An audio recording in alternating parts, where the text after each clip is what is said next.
can still remember the noise of the feet of the waiting staff crunching on soft gravel. The sound of the crickets in summer is so loud, and the intoxicating smell of lavender everywhere, the chink of glasses. The sommelier had a leather apron, and the cheese trolley was the size of a chariot. I'd never seen anything like this. Never. This one family dinner stayed in the mind of a young Heston Blumenthal for a very, very long time. From this Michelin-starred meal at l'Hosto de Bonanière in Provence, to running his own 3 Michelin-starred restaurant in a little over 20 years, Heston was on a journey that became his life's mission.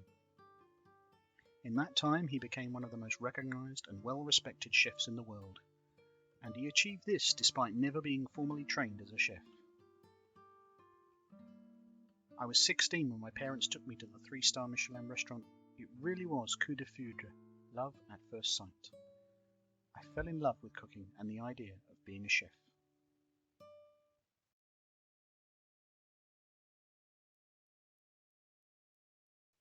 Heston was born in West London in 1966.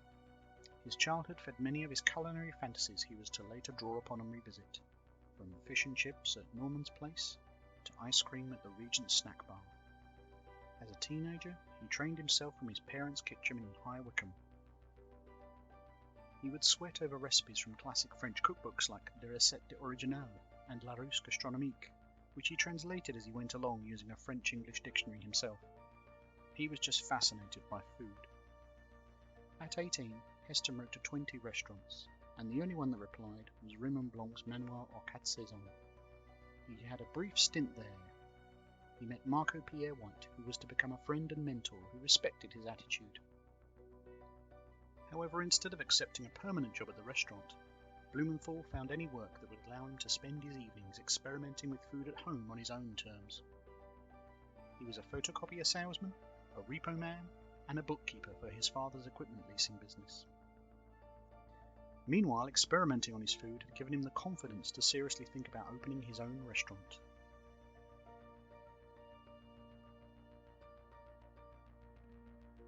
After toying with the idea of setting up shop in South Africa, Heston finally settled on the 450-year-old pub called The Bell in Bray. Setting up the restaurant at Bray wasn't met with fondness from the locals. Taking over the site of a former pub in the area was fraught with risk. A local challenged Heston while he was carting junk out of the worksite. "There's been 3 owners in the past 5 years," she told him. "We've closed them down and we will close you down too." The limitations of the existing kitchen forced Heston to be creative in his approach to cooking, and arguably became the catalyst he needed to apply scientific rigour to everything he did. You could fit 4 people in this kitchen, an old pub kitchen, a leaky 6-burner gas oven, only 4 of them worked, domestic gas pressure, and only 1 oven. So when I cooked fish, I had 20, 30 pound little sauté pans stacked on top of each other. I had to juggle them with timing, but it shaped me more than anything else. One of my obsessions was a lemon tart. When it's slightly undercooked, it's about to collapse. If it's cooked a bit too much, it's grainy. So I came up with the wobble test, though no one else could replicate it. I realised the tart would be correct when the internal temperature was 71.5 degrees C. Anyone could measure this. I measured the shit out of everything.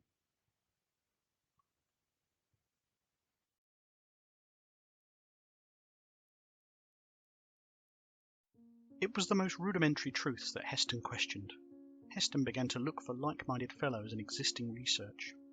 When he discovered Harold McGee's On Food and Cooking, he knew he'd found a kindred soul. He first read his book as a teenager and instantly connected with the way McGee approached the subject.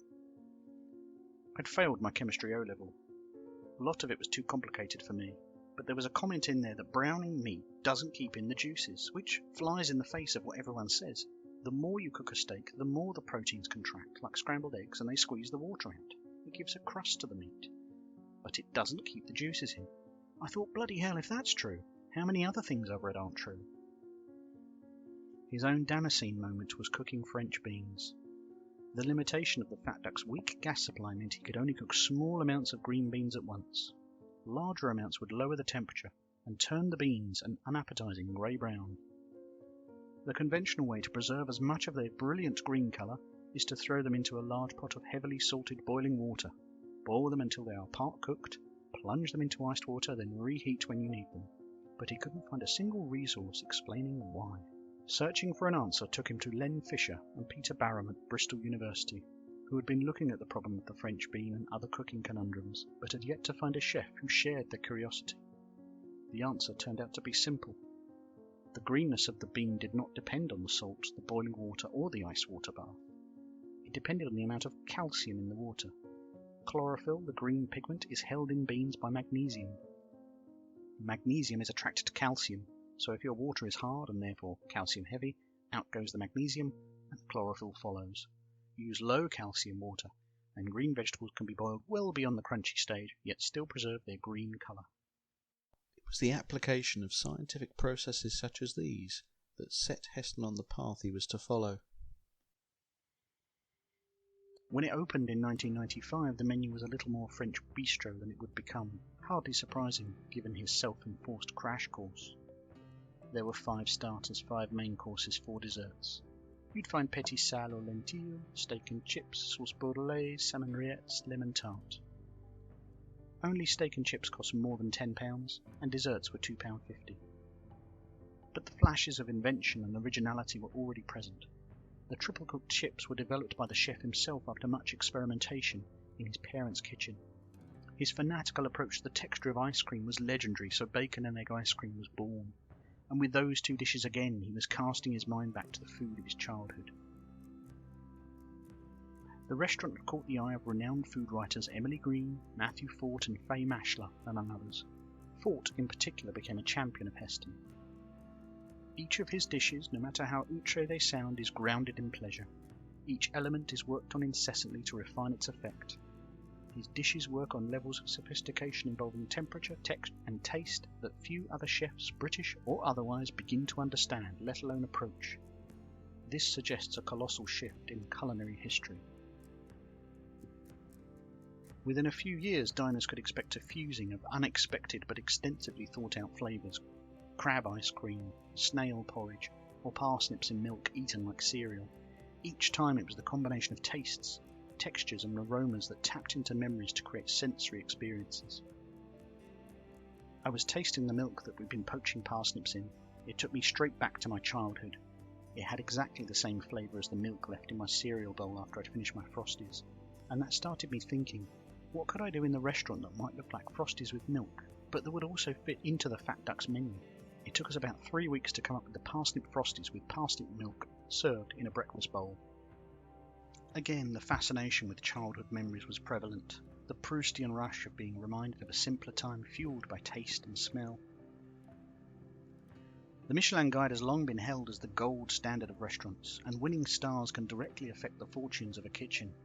The best rating is 3 stars, at which the guide advises exceptional cuisine, worth a special journey. In 1999, the Fat Duck won its first Michelin star.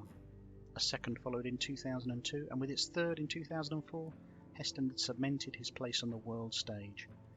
The Michelin Guide called to tell me, I don't know how long the gap was, but he did ask eventually, are you still there?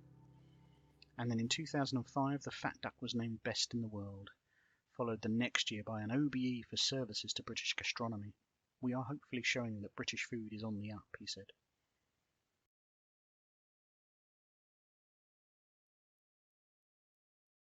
This gave Heston Blumenthal celebrity status.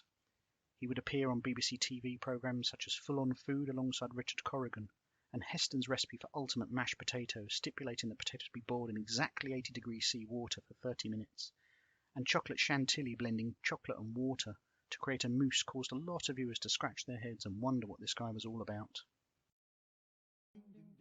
But it was the In Search of Perfection series that really showcased his approach to cooking for the masses. Each episode focused on one dish, usually a family favourite of Heston's. Recipes included fish and chips, roast chicken and roast potatoes, and chicken tikka masala. Heston meticulously picked apart the well-known dish to challenge accepted wisdom and put it back together again. Said of the humble hamburger, getting a burger right is in many ways a percentage game, finding the appropriate balance of different cuts of meat, deciding which grind size to use, sorting out the salt content, and even finding a bun size that won't crowd the mouth, preventing appreciation of the full range of flavours and textures. Heston's feasts in 2009 zoomed in on subjects like Gothic horror, Roman feasts, and a dinner focused on Willy Wonka-style treats. While this was self-indulgent fantasy TV, Heston was able to use some of the research and ploughed it back into his restaurants. In the course of making the Alice in Wonderland-inspired Victorian feast, Heston concocted mock turtle soup. The real version of this dish is prepared with calf brains. Heston's modernised version involved dissolving a set stock cube in the shape of the Mad Hatter's pocket watch out of water poured from a teapot. This evolved into a dish that is still on the menu of the Fat Duck in 2022. When we cook and eat, physical, chemical and psychological processes occur. There is absolutely nothing we can do to stop them. If we can understand even a small part of some of these processes, much of the ridiculous mystique that surrounds cooking disappears, leaving the kitchen a far more enjoyable and friendly place.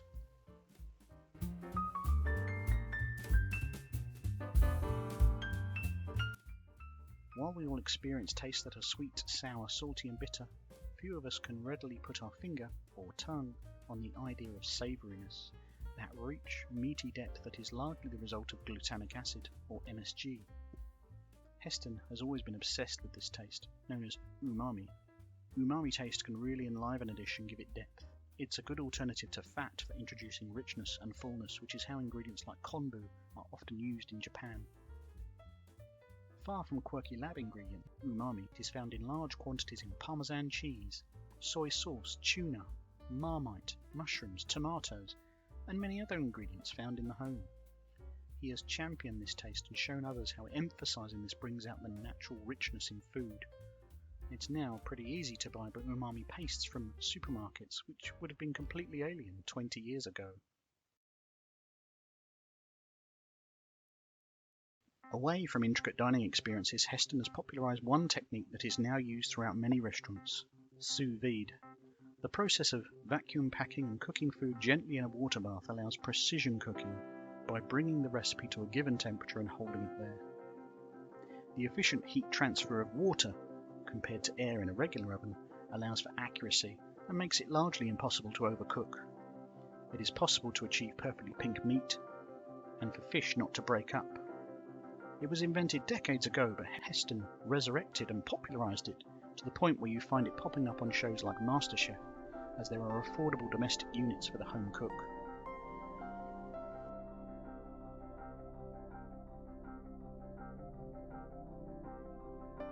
Heston's other love is for the Trompe L'oiel. This is when you are presented with something that looks like one thing, but is actually something else. It comes from art. Think of a drawing where the page has been sketched to have a torn corner, or faking a three-dimensional look.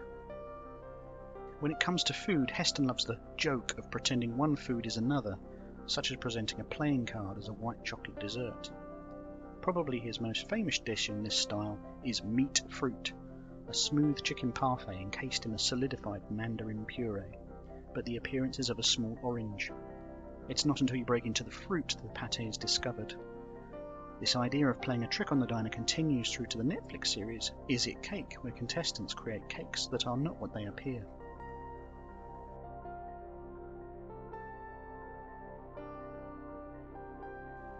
In the 1960s and 70s, post-war Britain exploded in culture, photography, painting, music, TV and broadcasting, but food didn't move forward. The post-rationing period, coupled with the rise in inconvenience of home freezing, inhibited Britain's appetite for invention. But between 2000 and now, food has exploded in Britain. The quality of ingredients, the amount of cheesemakers, the food programs on TV.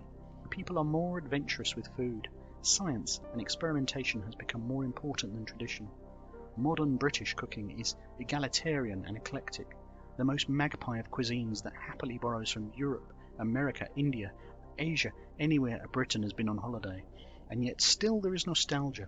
Still an element of the familiar meat and two veg, but often presented in a playful way or with unfamiliar ingredients. All of these things sound exactly like the kind of recipes Heston champions. Heston's fascination with nostalgia fuels much of his recipe design. Any interview with him will likely contain "like a kid in a sweet shop" to describe how he wants his guests to feel. Whatever comes next, you can bet it will involve taking us back to our childhood. Food nostalgia for my generation was quite heavily influenced by synthetic flavours such as Strawberry Angel Delight. His approach to the scientific method is inspiring, and while others were doing it, he became the face of experimenting in the kitchen in the 2000s. Without him, we might not have food YouTubers like Adam Ragusia, J. Kenji Lopez-Alt, Ethan Schlabowski, and even coffee experts like James Hoffman. By taking a scientific approach to cooking, an inquisitive approach to improving food, Heston has been one of the culinary personalities elevating the status of British food worldwide. I hope you've enjoyed this video. If you found this interesting, please give it a like and share it with someone you know who would enjoy this. And please consider subscribing, it helps me out enormously. If you'd like to hear about other chefs, please drop me a comment below.